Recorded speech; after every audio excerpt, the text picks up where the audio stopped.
हैं और उसकी प्रोबेबिलिटी कैसे कैलकुलेट करते हैं। फिर हमने गेम ऑफ चांस के अंदर अगली बात की कि हम लोग एक डाइस को जब रोल करते हैं तो फिर उसमें किस तरह से प्रोबेबिलिटी कैलकुलेट होती है। हमने कहा कि एक सैम्पल स्पेस बनती है जिसमें 6 आइटम्स होती हैं 1 2 3 4 5 एंड 6 और फिर उसके बाद उसमें प्रोबेबिलिटी कैलकुलेट करना सीखी थी। फिर हमने ये कहा कि भाई साहब कभी कभार ऐसे भी होता है कि one card is selected from deck. तो डेक में से जब आप एक कार्ड सेलेक्ट करते हो तो फिर उसमें क्या होता है। फिर हमने ये बात की बड़ी डिटेल से कि क्योंकि इसमें 52 आइटम्स होती हैं इट इज़ नॉट एडवाइजेबल कि आप वो सारे के सारा सैम्पल स्पेस लिखना शुरू कर दें, क्योंकि सैम्पल स्पेस तो बनाने के लिए आपको कहा ही नहीं गया, आपसे तो प्रोबेबिलिटी कैलकुलेट करने के लिए कहा गया है। तो प्रोबेबिलिटी में आपको क्या चाहिए होता है, आपको ये चाहिए होता है कि डिनोमिनेटर में आप लिखें कि number of items in sample space कितनी है। तो वो हमें पता है कि 52 आउटकम्स आ सकते हैं किसी इस एक एक्सपेरिमेंट के, टोटल पॉसिबल आउटकम्स 52 आ सकते हैं। तो इसलिए फिर हम सैम्पल स्पेस ड्रॉ नहीं करते, लेकिन हमारे जहन में सैम्पल स्पेस होती है, राइट।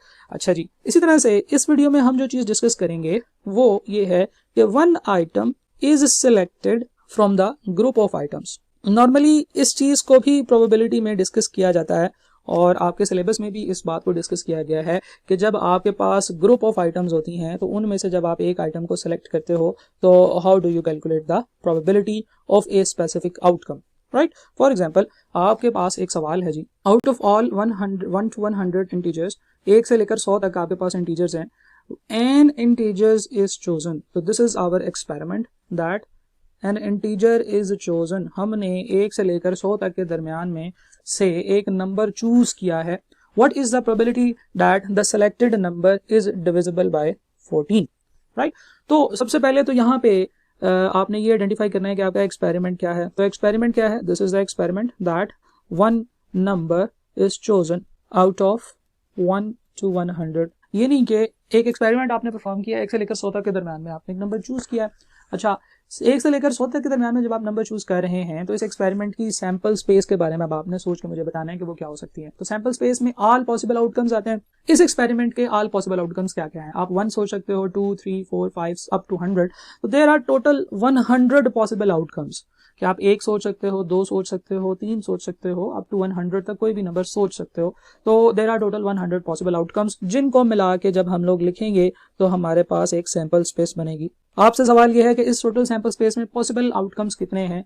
तो हमारे पास इस टोटल सैंपल स्पेस में पॉसिबल 100 टोटल पॉसिबल आउटकम्स हैं।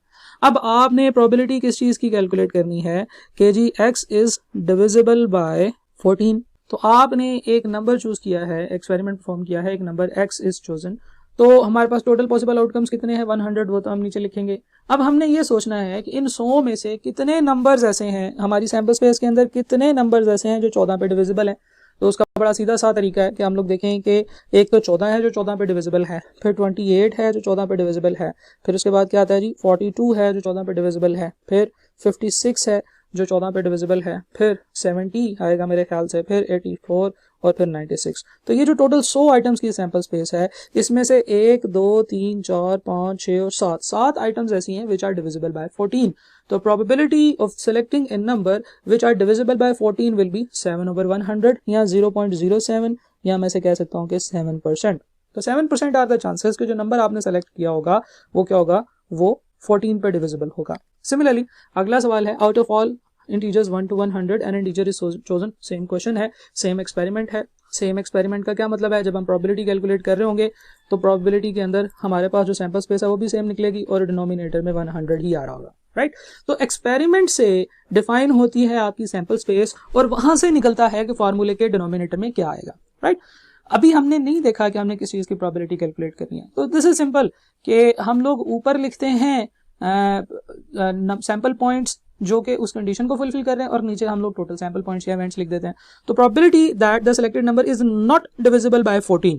तो अगर आप गौर से देखें तो हमारे पास इस 100 की सैंपल स्पेस के अंदर 7 नंबर ऐसे थे, 1 2 3 4 5 6 7, जो कि डिविजिबल बाय 14 थे। तो बाकी जो 93 नंबर्स होंगे वो नॉट डिविजिबल बाय 14 होंगे। तो हम लोग इसको इस तरह से कैलकुलेट करेंगे कि probability of number not divisible by 14 is 93/100 या 90, राइट।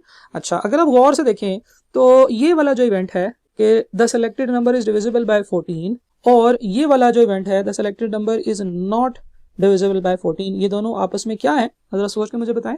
जी बिल्कुल, कॉम्प्लीमेंट इवेंट्स हैं। ये दोनों को अगर हम मिला के पढ़ें तो ये एक दूसरे के कॉम्प्लीमेंट इवेंट्स होते हैं, यानी कि ये इसको नेगेट कर रहा है, ये इसके ना होने की प्रोबेबिलिटी है और ये इसके ना होने की प्रोबेबिलिटी है, राइट। तो कॉम्प्लीमेंट इवेंट्स के केस में हम लोग कह सकते हैं कि अगर हम लोग इसे इवेंट ए कहेंगे तो इसे हम इवेंट ए बार कह सकते हैं। तो कॉम्प्लीमेंट इवेंट्स का एक रूल होता है कि जनाब probability of event A plus probability of event A bar, यानी कि उसके ना होने की प्रोबेबिलिटी किसके इक्वल आना चाहिए भला, जरा सोच के बताएं। हाँ जी बिल्कुल, 1 के इक्वल आना चाहिए, 100% के इक्वल आना चाहिए, ठीक है। या हम लोग ये भी कह सकते हैं कि probability of not occurring an event, अगर मैं इसको ए बार को इधर ही रहने दूं, इसको उधर ले जाऊं तो क्या बनेगा, 1 minus probability of occurring that event. तो इस स्टेटमेंट का क्या मतलब है कि एक इवेंट के ना होने की probability is equal to 1 minus उस इवेंट के अकर होने की प्रोबेबिलिटी, राइट। तो this is called complement law. बहुत बड़ा लॉ नहीं है, बहुत बड़ी साइंस नहीं है, ये चीज हम लोग अभी डिस्कस कर चुके हैं कि जनाब एक इवेंट के अकर होने की प्रोबेबिलिटी है जी 7%, तो उसके अकर ना होने की प्रोबेबिलिटी कितनी बनेगी, रिमेनिंग, यानी कि 93%, राइट। तो हमने कॉम्प्लीमेंट इवेंट्स को भी डिस्कस किया। आगे चलते हैं जी, एक और क्वेश्चन देखते हैं। ये भी एक ग्रुप ऑफ आइटम्स हैं जिसमें से हमने कोई चीज सेलेक्ट करनी है। देखें, a drum contains 50 bolts and 150 nuts, ठीक है जी। Half of the bolts and half of the nuts are rusted, यानी कि आधे बोल्ट का क्या मतलब है, टोटल बोल्ट कितने थे 50, यानी कि 25 रस्टेड हैं, and half of the nuts कितने थे 150, इसमें से 75 रस्टेड हैं। अच्छा, यहाँ पे रुक जाएं, आगे वाली लाइन ना पढ़ें। क्या अभी हमें किसी एक्सपेरिमेंट का बताया गया है कि हम ये एक्सपेरिमेंट परफॉर्म करने लगे हैं? जी बिल्कुल नहीं, हमें तो कोई एक्सपेरिमेंट नहीं बताया गया। हमें सिर्फ ये बताया गया है कि हमारी जो ग्रुप ऑफ आइटम्स हैं उसकी प्रॉपर्टीज क्या है। अच्छा, आगे चलते हैं, शायद हमें कोई एक्सपेरिमेंट का पता चल जाए। If one item is chosen at random, this is our experiment. One item is chosen at random, एक आइटम रैंडमली चूज किया गया है। तो ये क्लासिकल एग्जांपल है कि हम लोग ग्रुप ऑफ आइटम्स के अंदर से एक आइटम सेलेक्ट करें, ठीक है जी। तो ये है जी हमारा एक्सपेरिमेंट। एक्सपेरिमेंट से हम लोग आगे पढ़े बगैर एक्सपेरिमेंट से सैंपल स्पेस बनाएंगे। Sample space all possible outcomes की बात करती है। अब देखें, क्योंकि हमारे सैंपल स्पेस में टोटल 50 बोल्ट्स हैं और 150 नट हैं, यानी कि टोटल 200 चीजें हैं, जिनमें से 25 बोल्ट और 25 नट जो है वो रस्टेड हैं, तो रिमेनिंग 100 नॉन रस्टेड होंगी। लेकिन टोटल सैंपल स्पेस में आइटम्स कितनी है, 200, जो उसने हमें यहां से बताया कि 50 बोल्ट्स हैं और 150 नट्स हैं। तो इनमें से एक रैंडमली चूज किया जाए तो इसका क्या मतलब है, कुछ भी सिलेक्ट हो सकता है, यानी कि इन 200 में से कोई भी एक चीज सिलेक्ट हो सकती है, चाहे वो बिल्कुल एक जैसी है, लेकिन जो नट कितने हैं जनाब, इसके अंदर 150 नट है और 50 बोल्ट हैं, तो इनमें से कोई भी एक चीज सेलेक्ट हो सकती है, ठीक है जी। तो सबसे पहले तो मैं आपको कहूंगा कि बताएं कि what is the probability that the item selected is rusted. तो जरा सोच के मुझे बताएं कि हमारे पास सैंपल स्पेस में टोटल कितनी आइटम्स है, 200, तो वो तो नीचे आएगा। हम किसकी प्रोबेबिलिटी कैलकुलेट करें, यहाँ पे मैं इसको ठीक से लिख देता हूँ। हम लोग प्रोबेबिलिटी ऑफ रस्टेड कैलकुलेट करें, ठीक है जी। अच्छा, okay, probability of rusted select करें। तो हमारे पास टोटल सैंपल स्पेस में रस्टेड आइटम्स कितनी है, 100। तो 100 ओवर 200 इज द चांसेस, यानी कि 50% is the chances that the item you will select at random is rusted. Find the probability that, अब अगला सवाल मैं आपसे पूछता हूँ कि मुझे बताएं कि what is the probability that the item selected is a bolt. तो आप क्या करोगे, आप नीचे तो लिखोगे टोटल आइटम्स और ऊपर लिखोगे कि आपकी टोटल सैंपल स्पेस में बोल्ट्स कितने हैं। तो मुझे पता है कि 50 बोल्ट हैं, तो 50 over 200 will be the probability, 25% will be the probability that the item selected will be a bolt, right? Similarly, मैं आपसे पूछता हूँ what is the probability that the item selected is not rusted। तो मुझे पता है कि रस्टेड की प्रोबेबिलिटी अगर 50% है तो नॉट रस्टेड की प्रोबेबिलिटी कितनी होगी, 1 माइनस प्रोबेबिलिटी ऑफ रस्टेड, ठीक है ना जी। तो बजाय इसके कि मैं सैंपल स्पेस में जाके इस तरह से कैलकुलेट करूं, मैं यहाँ से ऐसे सीधा सीधा भी कैलकुलेट कर सकता हूँ। तो 1 माइनस 50%, यानी कि 50% are the chances that the item is not rusted, ठीक है। इसको दूसरे तरीके से भी कर सकते हैं। आपको मैं कहता हूँ जी प्रोबेबिलिटी ऑफ नॉट रस्टेड बताएं, तो जो एक्चुअल तरीका है या जो असल तरीका है वो हम क्या करेंगे, हम लिखेंगे टोटल 200 आइटम्स हैं, उनमें से कितनी आइटम्स है जो रस्टेड नहीं है, तो 200 में से 25 जमा 75, 100 तो रस्टेड है, तो नॉट रस्टेड कितनी है, 100। तो यहाँ से भी 50% आंसर आ जाएगा, राइट। तो आप कॉम्प्लीमेंट लॉ भी यूज कर सकते हो, आप वैसे जो ओरिजिनल तरीका है प्रोबेबिलिटी कैलकुलेट करने का, आप उससे भी कैलकुलेशन कर सकते हो।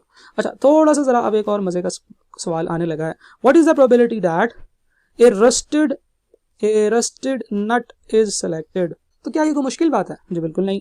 नीचे हमने लिखना है टोटल आइटम्स कितनी है और ऊपर हमने लिखना है कि हमारी जो टोटल सैंपल स्पेस है उसमें रस्टेड नट्स कितने हैं। टोटल 150 नट्स हैं, तो रस्टेड कितने हैं, 75। तो हम लोग कह सकते हैं कि रस्टेड नट टोटल हमारे पास सैंपल स्पेस में 75 है, तो 75/200 37.5 is the chances that a rusted nut is selected. ठीक है जी, तो इसके लिए जो वर्ड यूज किया जाता है, फॉर एग्जांपल मैं कहता हूँ जी provide find the probability that a non rusted bolt is selected. तो आप क्या करेंगे, नीचे तो लिखेंगे टोटल आइटम 200 ही है, मतलब अब हमने ये इतनी दफा कर लिया है कि अब आपको ये इसमें कोई भी प्रॉब्लम नहीं होनी चाहिए। नॉन रस्टेड बोल्ट, तो टोटल हमारे पास सैंपल स्पेस में 200 चीजें, उसमें से नॉन रस्टेड बोल्ट कितने हैं? टोटल बोल्ट थे 50, 25 रस्टेड थे, तो बाकी 25 नॉन रस्टेड होंगे। तो हम लोग यहाँ पे बात कर लेते हैं कि नॉन रस्टेड बोल्ट्स हैं जी 25/200 यानी कि 12.5। 12.5 are the chances that the non rusted bolt will be selected, right. तो ये थे जी probability in single experiment, single outcome की प्रोबेबिलिटी जो हम कैलकुलेट करते थे। इसके अब आप सारे ही सवाल कर लेंगे, मेरा ख्याल है इसके सवाल करने की ज़रूरत नहीं है, लेकिन यहाँ पे first area of this chapter is concluded है, और वो ये था कि हम लोग एक आइटम सेलेक्ट करते हैं from the single experiment. Obviously इसके बाद हम लोग सिंगल एक्सपेरिमेंट में 2 आइटम्स या 2 से ज़्यादा आइटम्स की प्रोबेबिलिटी कैलकुलेट करेंगे, और फिर उसके बाद हम लोग मल्टीपल एक्सपेरिमेंट्स की तरफ चलेंगे, राइट। चलें जी, इंशाल्लाह अगली वीडियो में हम लोग नेक्स्ट कॉन्सेप्ट को डिस्कस करते हैं, इसके क्वेश्चन इंशाल्लाह अब आप सारे कर लोगे।